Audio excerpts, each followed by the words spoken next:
say it's a myth. Is prophecy a thing of the past? To talk about prophecy, or to talk about particular prophecies that have had an impact on my life, one probably has to look back at the nature of God and what the Bible says about Him. Jeremiah 29:11 says, "I know the plans I have for you, plans to prosper you and not to fail you." And many a time I've listened to Cyrus prophesying into different people's lives. The first thing I always notice is that 90% of the prophecies are positive prophecies. Things about people's lifestyle improving, people's well-being going up the ladder, and so many more. At one time you prophesied to me of a job, and actually I was like doubting because you said, how many of you want a job? And you said, you get it in the name of the Lord. And I saw you were not serious. And I said, I got a job. You got a job.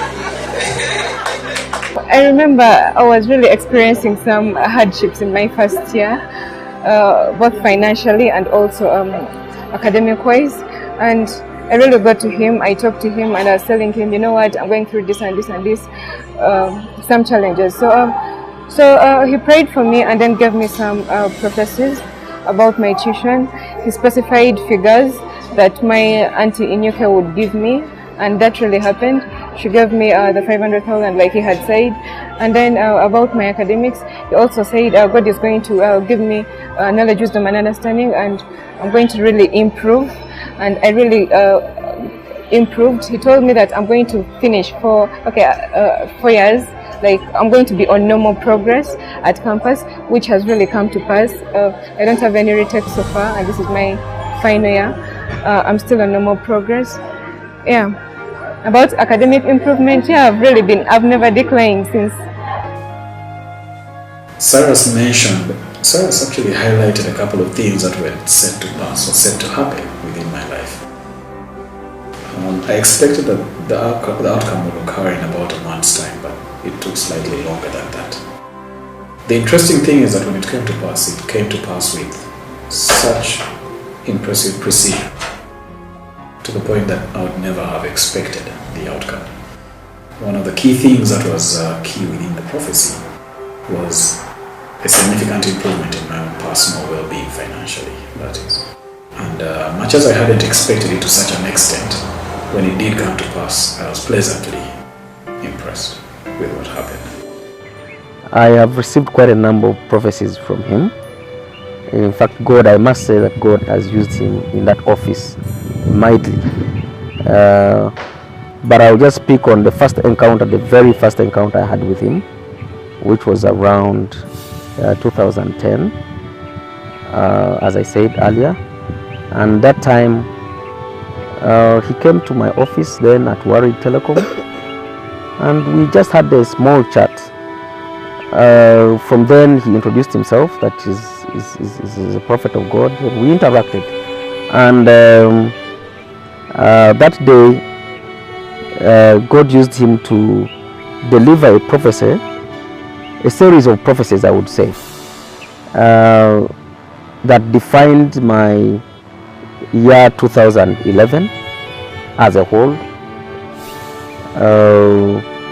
Most outstanding from that prophetic message was every month he had something to say about what God is about to do.